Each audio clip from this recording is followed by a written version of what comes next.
迎回来，新闻大白话。我们来看看这个现在目前呢，拜登要去北约这边的访问，但是被人家拍到说下飞机的时候，这个动作怪怪的。我们直接看画面哦。画面上我们看这个拜登正在下飞机啊，然后结果人家说怎么做出了奇怪的动作？怎么在半路的时候他不知道在干嘛，手又这样握拳又颠了一下脚，然后想说这个动作是想要展现什么舞步吗？还是还是要跟人家打招呼呢？不晓得哦。所以人家想说，这个就是拜登的 style 吧，这个拜登 style 不知道该怎么形容他哦。那反正他去到了英国呢，去跟苏纳克见面，然后也是聚焦北约的事务，还有这个英美关系哦。苏纳克当面告诉了拜登一件事情，说：我们不支持提供乌克兰用这种极速弹药哦。所以现在目前很多这种来自盟友的质疑声音啊，就说为什么美国你偏偏要提供这个极速弹药呢？甚至连美国的国内像什么 CNN 的知名主播啊，这个他们都讲说，你这样不是都透露出来原来美国自己本身的弹药不足吗？你这样等于在泄露军事机密，所以引发了包含了这个海内外就是盟友甚至是美国国内很多质疑的声浪。那我们来看一下，这个俄罗斯驻美大使提到了，美国意识到对于这个俄乌局势现在无能为力所以他们正在进行新的疯狂行动提供这个极速弹就让人家觉得真的是很疯狂啦，因为这是非常不人道的，所以连中国大陆都出来指责不负责任的转让将会引发人道主义的一些相关问题。那对于乌克兰来说，泽伦斯基也会跟拜登在峰会上面见面，可是呢，他们最想要进的北约，拜登说要等到战争结束才可能乌克兰的外长是这样回应他讲说，北约盟国已经就乌克兰绕过成员国的这个行动计划正在讨论当中，所以乌克兰看起来还抱着那个希望，觉得还是有机会的。那到底怎么样的一个机会呢？会是用交换条件吗？因为现在看起来，土耳其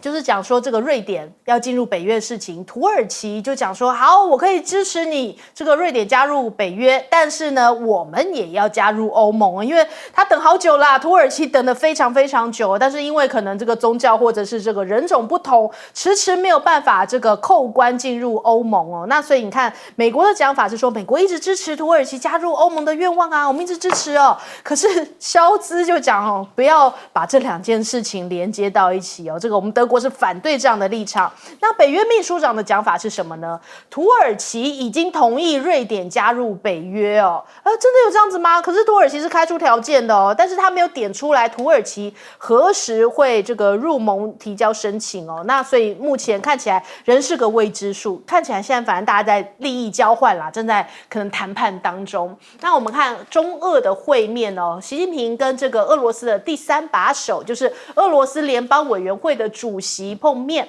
那提到说中俄将继续建设繁荣稳定的世界他提到说中国将与我们也就是俄罗斯合作，我们也可以依靠中国，是坚定可靠的友好肩膀。那习近平的回应是说这个中俄情更坚现在看起来双方两个国家的确这个在各方面的这种交流合作是越来越多。那北约的秘书长又在提他说我们其实北约也不把中国视为对手，而是需要跟中国合作应对全球的挑战。现在在北约的峰会上面，其实都在讨论说要不要在日本东京设立办事处马克宏先跳出来表达反对日经的亚洲报道这件事情，就说这可能这个办事处的事情因着马克宏的反对，可能要往后推迟到秋天再来讨论了。外交的消息人士讲到说，马克宏对于北约在法国以外的地方设办事处的想法感到非常的不快因为法国等若干成员国是很重视跟中方的这个经济关系也不愿意因此惹恼中国大陆。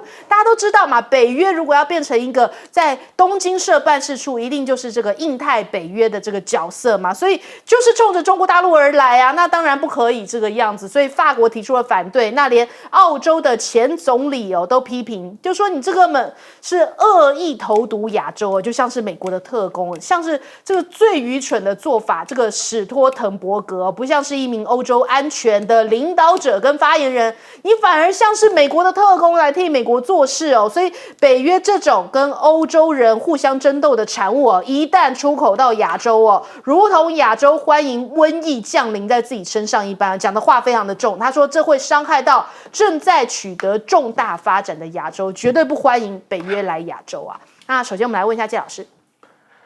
这一次其实拜登到这个欧洲跑一趟，有3个国家，第一个先到英国，第二个就去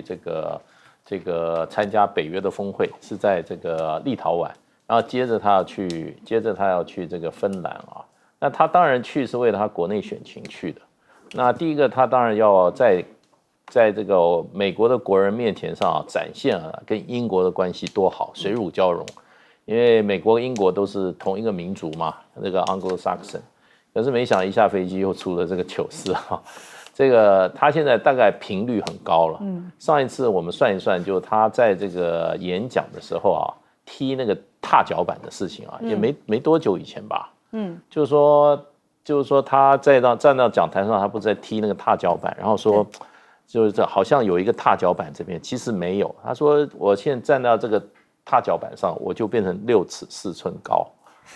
下面的人就说：“哎，奇怪，你在讲什么啊？跟这次他又对着空气做手势是一样。”他会不会想学川普要跳一段，结果发现自己没有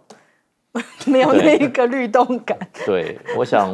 希望他是有意识的，是要跟川普啦。那如果说没有意识，他自己也不知道自己在干嘛的话，这个问题就蛮大条的。我觉得我们继续观察吧，看看下一次他出什么事情啊。会有什么状况？不过这个今天那个 BBC 在报道啊，他在这个去英国这个国王住的那个叫 Windsor Castle， 他举行这个英国国王给他举行了一个隆重的御林军的一个阅兵典礼啊，就又出了一件蛮怪的事情。他跟那个御林军站在那边讲话，讲了很久。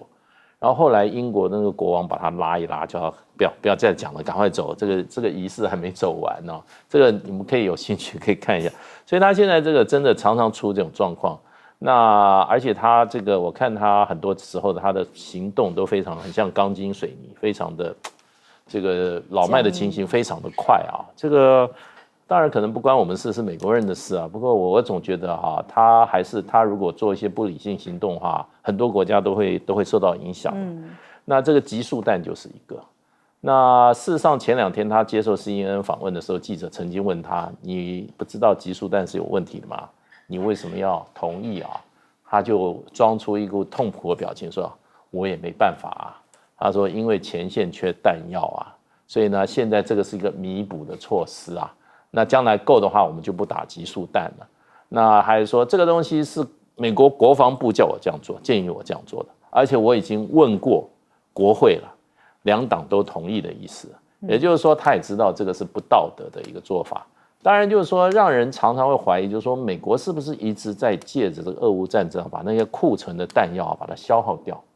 那因为你知道弹药过一段时间它不能用，它就等于就过期就不能用了。所以这种弹药它已经使用时间不是可以放到20年、30年不用还在啦，所以让人感觉真的它动机是什么？不过这个弹叫脏弹，而且是平民杀手，那用下去真的在道德上面是有极严重瑕疵的，国际上是禁这个使用这个武器的。美国虽然没有禁，可是呢，屡次在国际这个战争上使用啊，真的我觉得对人类的这个生存啊，整体的生存啊，形成危害，很难令人苟同啊。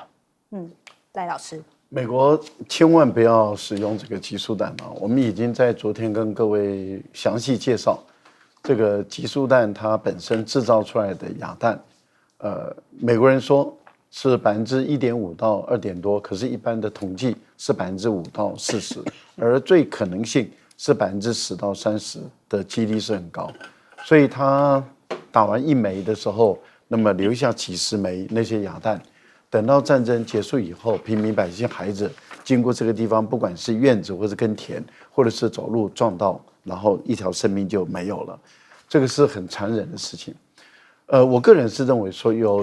几个国家我们要关切的，一个是日本，日本它也是反对集束弹的，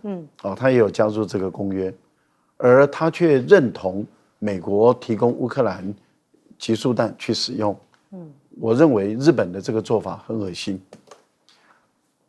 欧洲、北约的所有的国家几乎都是加入这个公约的，反对集束弹。那他们现在口头上表示反对，可是他们都是北约的成员国，他们当然有能力，也有义务，更有责任要阻止美国把这个集束弹移交给这个乌克兰来使用，而且他们一定要谴责，要求泽连斯基，你怎么可以开口跟美国人要集束弹？我觉得这个都是北约的成员国可以做的事，所以北约的成员国嘴巴讲反对，但到最后又同意，又是让他们这样做的话，我称之为虚伪。他没有采取动作去阻止的话，这些国家都是虚伪。另外有2个国家不要再被忽悠了，一个是乌克兰的泽连斯基，你够了，你不要再被忽悠了，不要再被糊弄了。为什么？拜登说战争结束以后才考虑让你加入北约。那战争如何结束？就有2种状况，一种是俄罗斯彻底被打败，把部队班师回朝，有可能吗？以目前的俄国来说的话，打个5年6年，搞不好他给你耗下去。这第一个。第二个，你要不你就是认为好不打了，签和平协议，我把乌东的土地割给你，不要了。那这样的话有可能吗？你也做不到，你自己说绝对做不到，那你什么时候才能加入北约？都不可能的事嘛。所以他们都在糊弄你，你还甘愿被糊弄？我觉得那是自己耍笨。另外，埃尔多安也不要被忽悠了。土耳其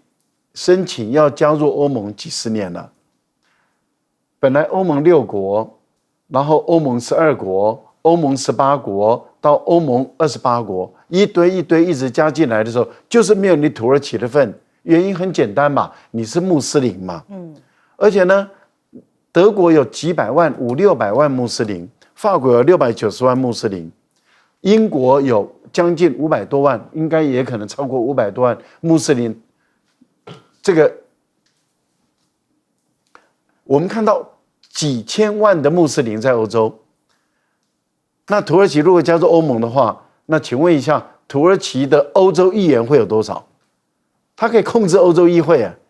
所以我觉得整个欧洲来说的话，他们怎么可能，这些基督教的国家怎么会让你一个穆斯林的土耳其进入欧盟，然后你的欧洲议会掌控绝大多数的影响力，你来决定欧洲的未来？想都别想，他们在忽悠你，你永远加不了欧盟的。好，将军，这个集束炸弹如果提供给乌克兰的话，会让战事扩大，因为集束炸弹它是一个面的屠杀，它的这个每一个弹呢，大概就相当于这个拳头大小。它小的集束炸弹50枚，大的集束炸弹的话，这子母弹呢，我们叫600枚。那整个下去一散布下去，那还得了？那这样的话，那个俄罗斯用真空弹或者是油气弹，或者我们讲的温压弹，就直接上去，把整个乌克兰做更大的报复，会有这个状况。所以我认为如果是集束炸弹运到乌克兰，在战场上做使用的话，变成俄罗斯会有更大的这种活力，对乌克兰这方面那仗既然是在乌克兰这边打，乌克兰军人跟乌克兰百姓会更惨。所以我认为是不是要让战争升温？我认为现在是要管控，不要让战争升温，早一点收场。因为打下去之后，对双方都会不利，对世界也会不利。那早点收场。如果这样子在加油添醋的状况之下，战事在扩大，在互相残杀，那这样的话是对双方对这个俄乌都是不利的。而且这个我们讲到的集束炸弹呢，它的不良率是3%，每100枚会有3枚它不爆。那不爆的话，你一碰到它会爆，它未爆弹你怎么去处理？那个平民百姓哪知道是只是一个铁块在那边一捡起来爆炸，当场死亡。它这个不良率就是3%呐，这个有这个统计数据。那这个将来那个在打仗时的状况会如此，战后怎么办？这个未爆弹怎么处理？你每100枚都有3枚的未爆弹在那边。你如果是600一个集束炸弹是大型的，是600枚18枚未爆弹在那边，你怎么都是未爆弹？你会造成更多的平民将来误触这些未爆弹，战争的后遗还会持续的这样延续下去。我认为这样子的话会没完没了，所以我认为集束炸弹呢会让战争升温，也会造成非常大的战争的后遗症。另外我们看讲这个欧盟这个27个国家啊，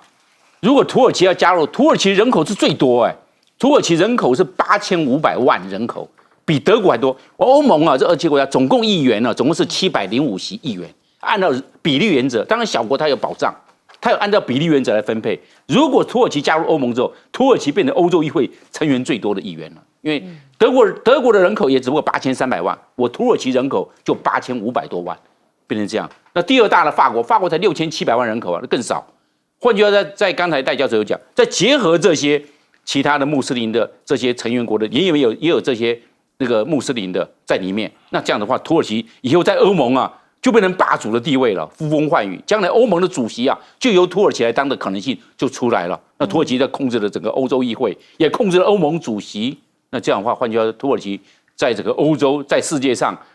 国际上所扮演的这种外交舞台的角色更加重了。那所以大家为什么土耳其一而再再而三想加入欧盟，但是无法成愿，是因为它人口太多，将来如果让它加入了欧盟，会呼风唤雨。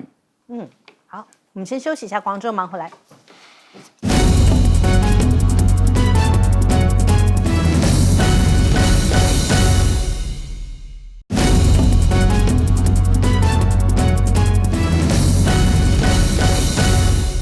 欢迎回来，新闻大白话。我们来看看现在中美的关系啊，在这个耶伦访华之后啊，他提到现在这个中美期望稳定经贸关系，所以他说这个访华行程具有建设性哦，两国也希望坦率而且尊重稳定彼此的经济关系。那华府不像是这个北京那样子哦，就是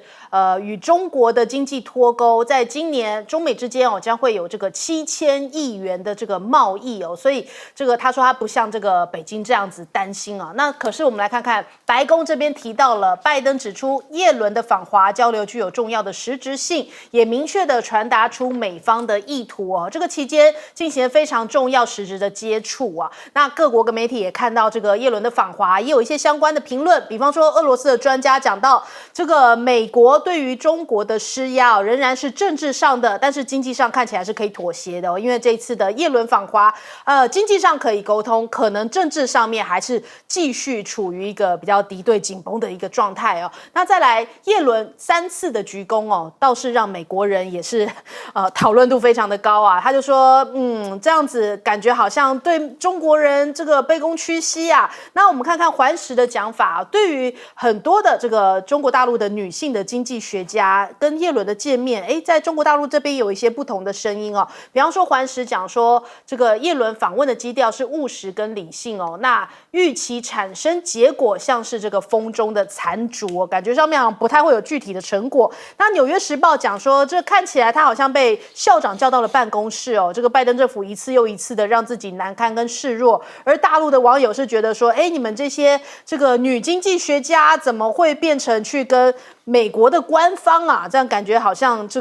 样见面哦，好像是一个反贼，也有一些不同的声音。那再来看看这个习近平现在目前定调的全球的发展，他向这个全球共用发展的行动论坛这个首届高级别的会议来致贺信。那他提到了说，这个提出全球发展倡议的助力哦，这其实是这个对于人类社会是一个非常永恒的主题，要建设美好的世界，这是一个重要的路径哦。所以他说，这个联合国2030应该要可持续发展这样的议程。那中国大陆的外交部也提到啦，说这个2023的世界投资报告哦，这个中国将会以自身发展继续为全球来提供更多的机遇。2022年呢，中国大陆吸引到外国直接的投资额也增加了5%哦，创下了1890亿元。所以毛宁也说，这个今年以来，其实很多跨国的高层哦都有先秦访华潮，在我们节目当中也提到非常多，就是来自世界各国，德国也好，欧洲嘛，或者是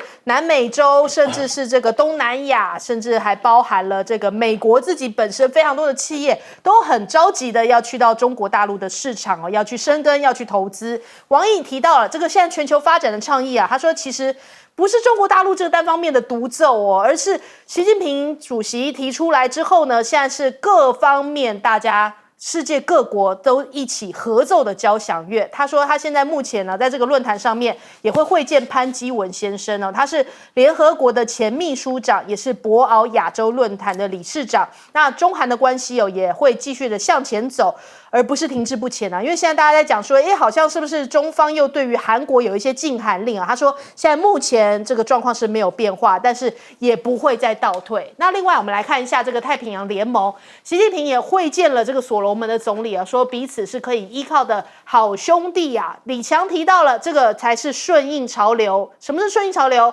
建交才是顺应潮流的选择哦。那当然，这个总理的访华对于美方来说当然是不乐见哦，所以他就说，他不希望在中美之间来选边站，要保持在这个大国竞争当中的一个中立的一个态势哦。那可是他也是顶住了非常多美国跟西方的压力，但是他还是坚持要跟中方维持这样的一个好的关系哦，而不是说要被迫跟美国选边站，要站在一块儿来对抗中国大陆。这首先我们来请教一下介老师。其实这次叶伦去中国大陆啊，其实他一直在传递一个跟这个布林肯一样的讯息，就是说美国不寻求跟中国在经贸上脱钩断链啊，而且如果说美国这样做的话，对美国本身的经贸来讲是灾难性的后果。他一直在重复这个讯息。所以从大局来看，其实美国对中国的一个做法跟看法上评估上面现在其实已经有了重大的转折了。我觉得这个是已经肯定的啊。那这种转折我觉得就是说，你如果从放到比较长的历史的这个切面来看的话，其实是美国2次大战以来第一次用经济还有这种经贸的制裁，其实这种脱钩就是制裁就是说还有这种脱钩的方式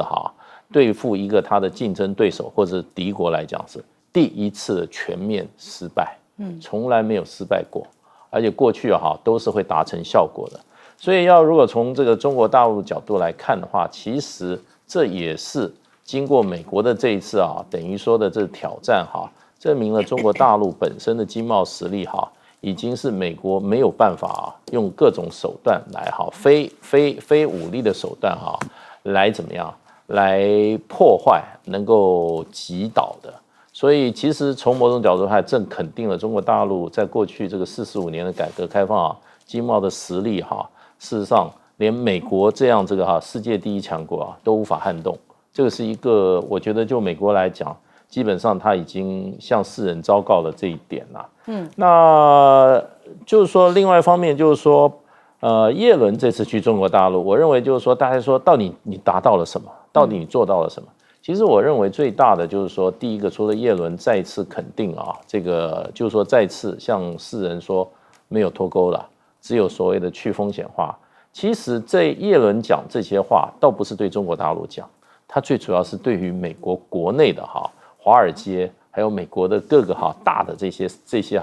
产业的这些领袖讲的。因为这些华尔街这些美国的这些产业领袖知道，如果说他们从中国大陆的市场撤退，或者说跟中国大陆市场完全隔绝的话，那么华尔街第一个它的整个的未来的发展会受到极大的限制。另外美国现在还有很多大的企业，像 GM 像这些还有这些电脑产业尖端产业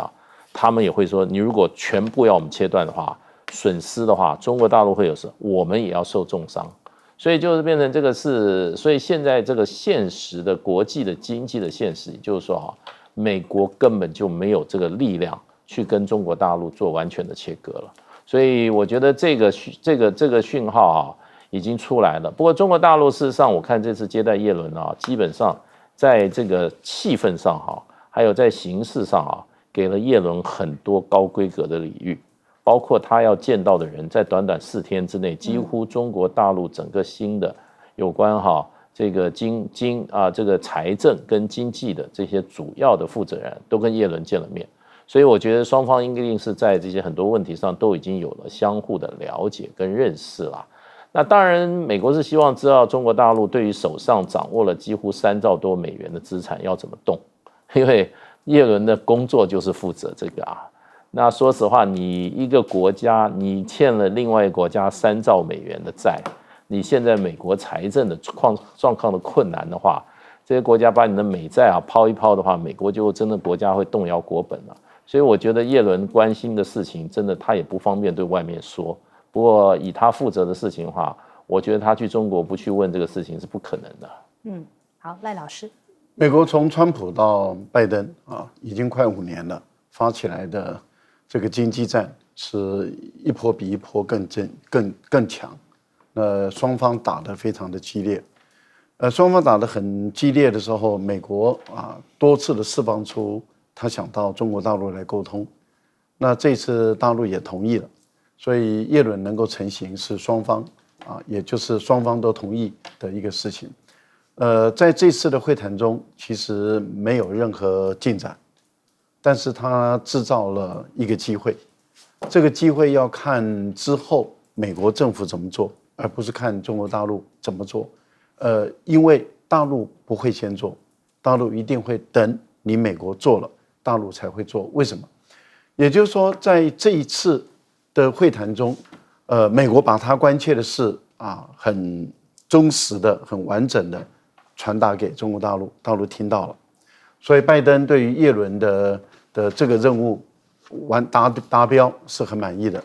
中国也同样的把他关切的事情很完整的、很深入的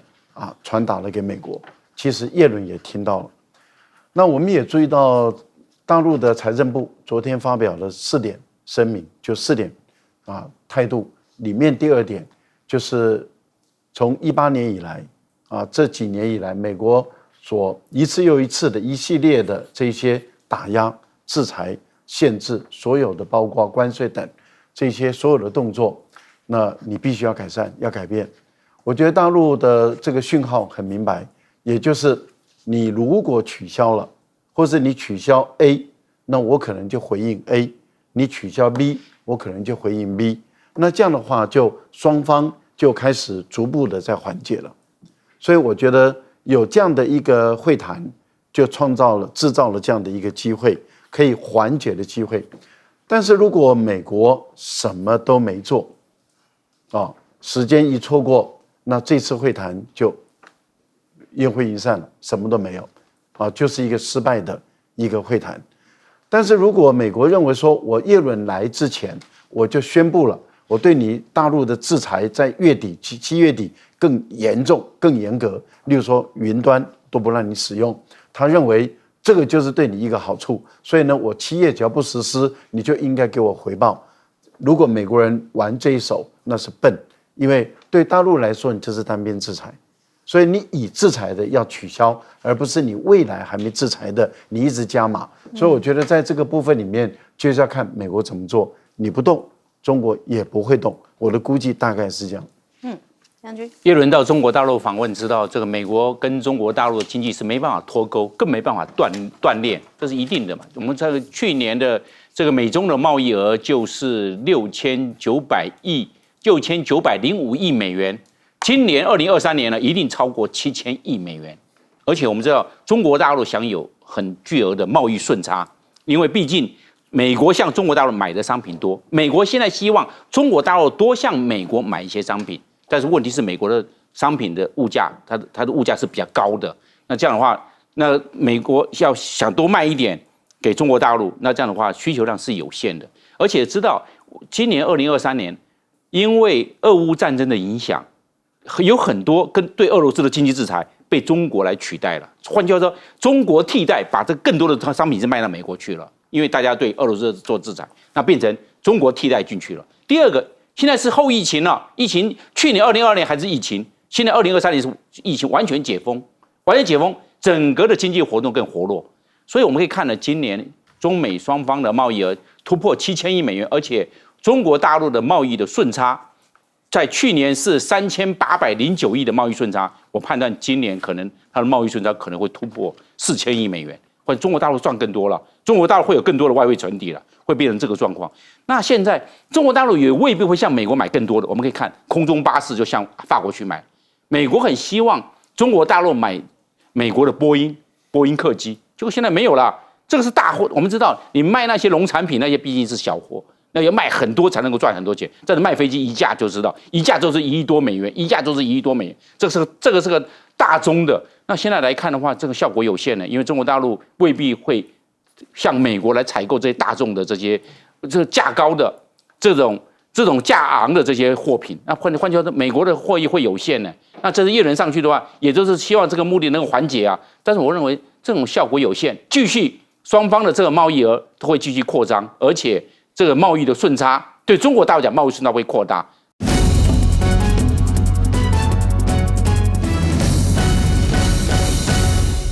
欢迎收看《新闻大白话》，我是主持人翟轩，马上来欢迎一下这个阶段加入我们讨论来宾，前大使谢文吉，翟轩好，各位朋友大家好，国际事务专家赖岳谦，主持人好，观众朋友大家好，前空军副司令张延廷，主持人好，大家好。好，我们马上看看这个赖清德的震撼性的发言哦，是不是？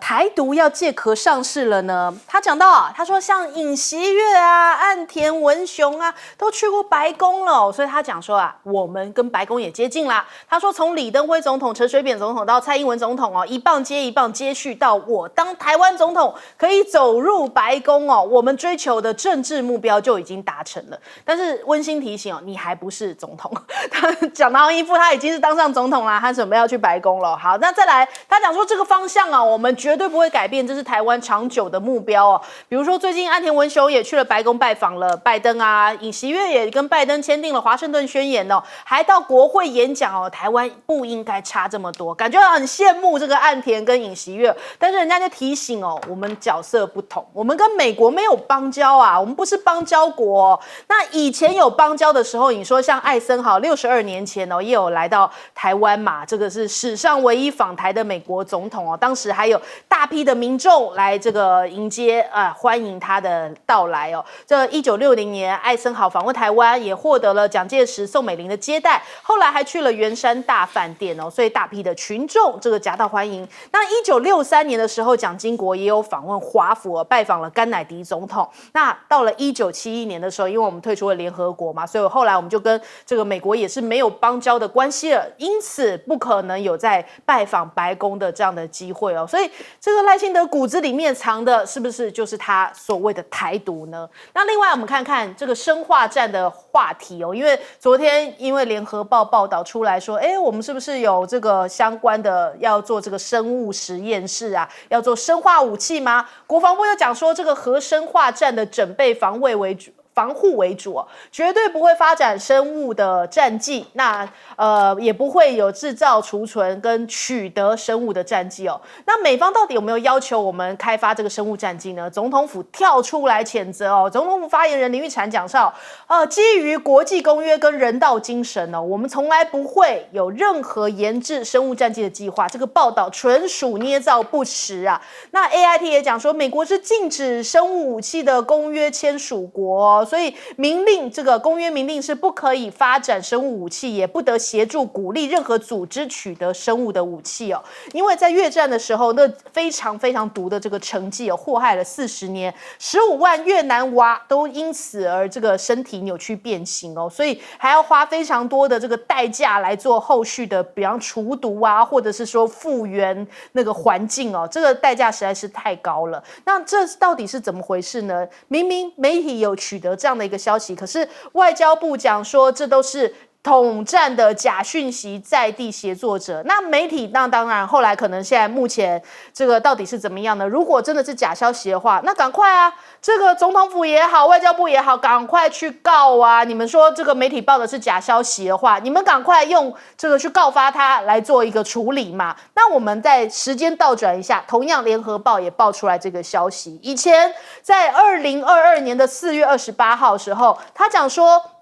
参议院美国联邦参议院访台，要求台湾要采买这个波音787，当时口译还没有把这一段给讲出来啊，刻意避开了这一段的这个翻译哦。结果后来呢，我们还是真的就买了这么多啊，华航照单全收啊。那当时第一时间总统府也是出来大骂联合报说啊，这是个假消息，然后也导致联合报后来要赶快把这个消息给下架，这个报道给下架。那可是后来也证明是真的，所以现在到底究竟是怎么样？这个生物战剂是如何？希望这个不论是这个外交部或是谁能够给我们一个正确的一个解答。那再来，汉光演习月底登场了，现在战壕已经重现在巴黎，要协助反登陆哦。所以你看到这个13航的博物馆周遭的空地已经有这种蜂眼雷雷达跟复仇者的飞弹车哦，已经进行机动部署，并且模拟运作，就是监控淡水河口的这个空域的威胁。那现在目前在桃机也有一个反空降的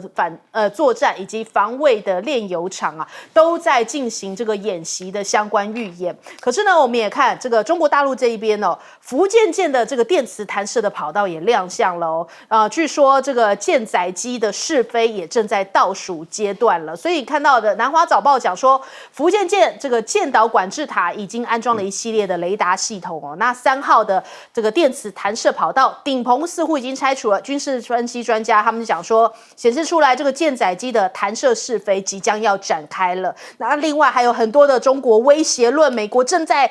大声的跟大家讲啊，什么军事专家讲说，哇，习近平哦，现在被逼得急喊备战呐，因为很多盟友跟美国啊率领着盟友连续的演习，向中方施压，让中国感觉到压力。所以你看，北约的秘书长也提到说，这个莫斯科当局的军事失败，也给予这个中国大陆一些提醒啊，警告中国大陆不要犯台哦。所以还不断在释放这样兵凶战危的消息。那不是也跟这个吴钊燮之前讲，不是吴钊燮啊，是我们的这个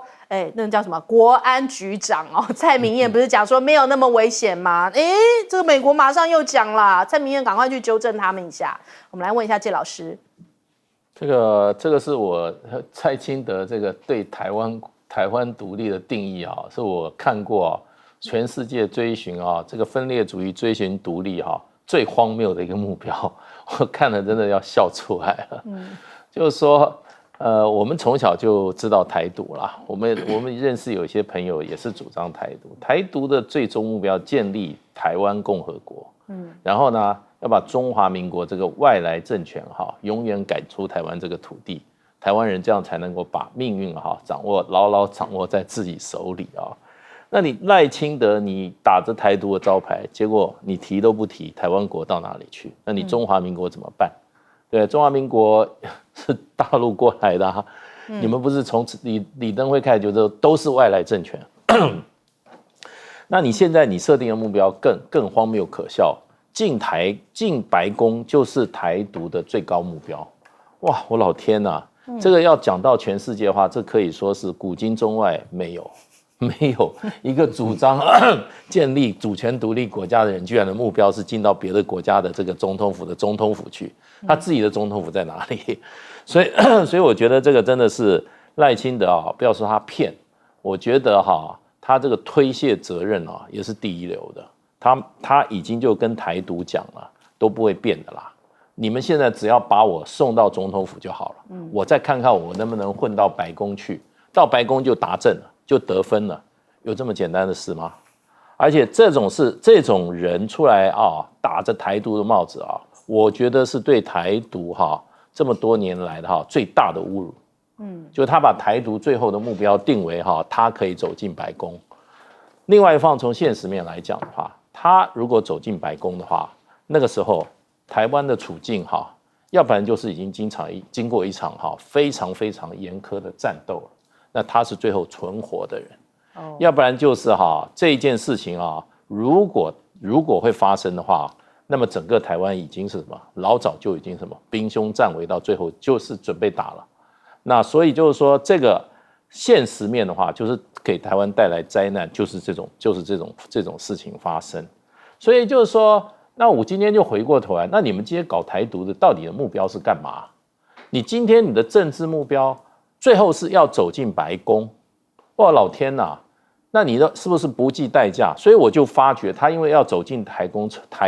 进入白宫，你看现在美国人几乎已经把台湾接收了，所有的东西都是听美国人的，包括我们的1年兵役，不是你讲4个月，美国就马上出来干涉，谁都不能讲4个月。对，那我们今天我们到底是跟美国什么关系啊？什么都要听美国的，对不对？吃来猪也要听美国的。这个也要听美国的。现在你看搞的岛屿攻防战，最后变城市战。美国人来说，你一个人发AK-47步枪，那个说把这个刺针飞弹放到派出所，这是谁的土地？你如果是这样子的话，你把自己台湾土地变成美国人了，这就是你台独的目的吗？所以我觉得哈，你不管政治目的，你应该以台湾的安危为第一考量，台湾人能不能过好日子为第一考量，那你的政治目标才有意义。你的政治目标是你自己要，你们请我，就是说请选我做总统，我进入白宫就表示我得分了，最后呢达阵达到第4垒，大家成功，这是什么玩意儿啊？所以感觉起来，现在台独已经快要演化成我们变成第51州，美国的第51州这样的概念嘛，赖老师。美国的基本的策略政策还是不支持台独，这个拜登也讲得很明白，那不断的重复他不支持台独，他是一个中国政策，他没有改变。那请问目前来讲，你赖清德有没有办法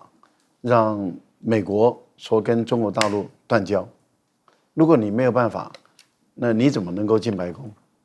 所以你不要骗老百姓，不要骗你的支持者，画一个饼给你的支持者，说我们台独，我们就可以进白宫，这做不到的。第二个，他又讲到了李登辉这个陈水扁到了这个蔡英文都去过美国，那他怎么可以漏掉马英九呢？可是马英九去美国跟这个蔡英文还有陈水扁去美国意义不一样的。马英九是主张9·2共识，是去美国的，而陈水扁跟蔡英文他们是反对9·2共识去美国的，那这个又是怎么解释？所以主张9·2共识一样可以去美国啊。所以我觉得这个赖清德的政治目标实在是一个非常有趣的事，而他又忽略了艾森豪在蒋介石的时候来过台湾，而他是美国的总统，他也忽略了蒋宋美龄也去过美国的国会，在美国国会演讲，而他是中华民国总统的第1夫人，他都去了。但是你蔡英文做不到，李登辉做不到，陈水扁也做不到你赖清德，你今天要不要就宣布台独？每一个人都在问赖清德，你就宣布台独嘛？他又不敢，那你又不敢宣布台独，又说你是台湾总统，然后又说你要去这个白宫，我是觉得这个人要有点勇气了。坦白讲，我真的希望他有点勇气。不过我对于我们的外交部我很不以为然，虽然这个文吉是以前在外交部服务，现在的外交部，一个新闻报道不能随便就把人家去戴帽子，不能随便就指控他是什么什么的统战，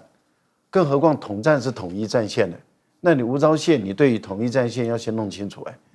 对不对？你要把统一战线的目的、它的特质、它的性质弄清楚。一篇新闻报道，你要不你就出来严正的否认，然后拿出证据来说我们确实没有这样做，所以我们欢迎媒体记者到我们的三峡的预防医学研究所去参观，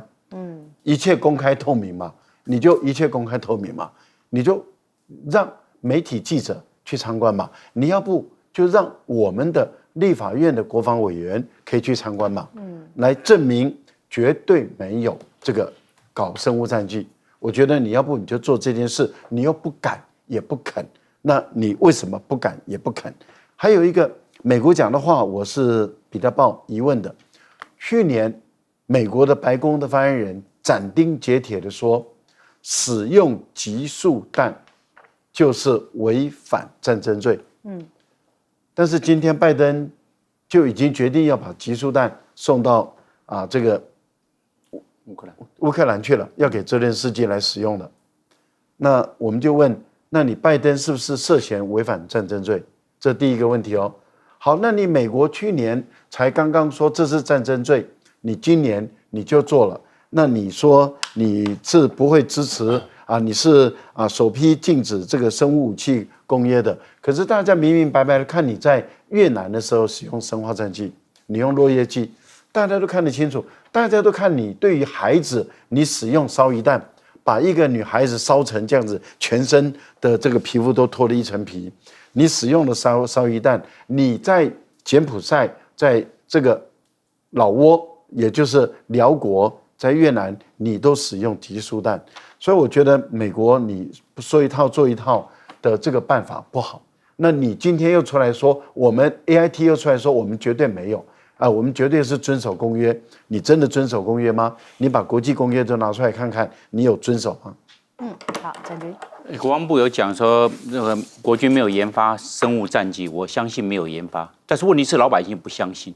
变成国防部讲话，大家都成怀疑，就跟去年的时候，中共的围台军演说中共的导弹没有飞过台湾上空，结果后来事实有，变成国防部前倨后恭，这个前后不对，这个讲的不是事实，然后后来的时候，日本一公告的时候，国防部就承认了有，那你为什么当初的时候要骗老百姓，就变成这样子，然后这个枪支有遗失，全军的所有主官都签了这个主官保证书，没有枪支遗失，通通签完了，说没有，结果报纸一公布，有枪掉了，就变成这样，那签是假的嘛，就变成讲的跟事实南辕北辙，没有办法兜拢，所以变成失讯于民。国防部在这一方面，我认为要改善，就讲一套做一套。然后骗人也不敢面对事实，就跟我讲的那个邱国正来面对一下他为什么严德发违法乱政，他也根本不敢出来的面对。我说来把这个任命的这个程序有没有按照法？既然违法了，有没有勇气面对？没有勇气面对，都不敢吭声，都不敢讲，都不敢面对事实，认为这样船过水无痕，就这样子。所以国防部失讯于人，然后招募也招不好，招生也招不到，然后降低标准。还超额来招，因为到陆军官校要去受训的，很多人会退训，那我们多招一点，退训的刚好有超额来录取，刚好来补，就靠这些，真正的就变成了就是头痛医脚，脚痛医脚，没有一个很完整的一种全班的宏观的概念来做。我认为国防部的问题出在这边，所以大家一看那个国防部出来讲话，都马上打个大问号，半信半疑，失讯了。国军只要一失讯于民国军就不会得到社会大众的支持，这是非常危险的。第二个，我们看汉光演习，汉光演习现在在巴黎演这个反登陆战，我认为从去年的2022的乌克兰战争，无人机就已经非常广泛的运用在所有战场上，在俄乌战争的各个战场都在使用。就是我们看2022的汉光38号演习没有看到无人机有什么表现，现在2023汉光39号。无人机没有什么科目现在战场主角将来战场主角就是无人机跟 AI 人工智慧，要这个样子要超前部署，这个超前部署到哪里去了？还是打这个代差非常严重，还在拿上一代的作战的思维打现在的战争的一种战场这个场景的设计，这是非常危险的事情呢。要跟得上时代，要有前瞻性。现在既然无人机的话，无人机在空中、在地面、在水上。都可以用，水下的话用无人潜艇，要变成这个样，要广泛的运用。因为现在兵员招募不易，都要靠无人，甚至是要靠火力来做取代，不能靠人力，因为现在少子化嘛，招募都是不容易的。那现在无人机好像消失无踪了，这个是个趋势我们可以看中共在各种演习，无人机都在跑，还把无人机也做击落，这无人机的科目非常的多。我们在这方面反而乏善可陈。这个地方我们跟事实、跟战场的实景、跟乌克兰战争现在所呈现的状况相去甚远。如果真正这样打起来，会极限于我们国军的作战的态势于不利的状况，极不利的状况。我认为这有必要来深切的来改进、来检讨，然后来精进。好，我们先休息一下，广告之后马上回来。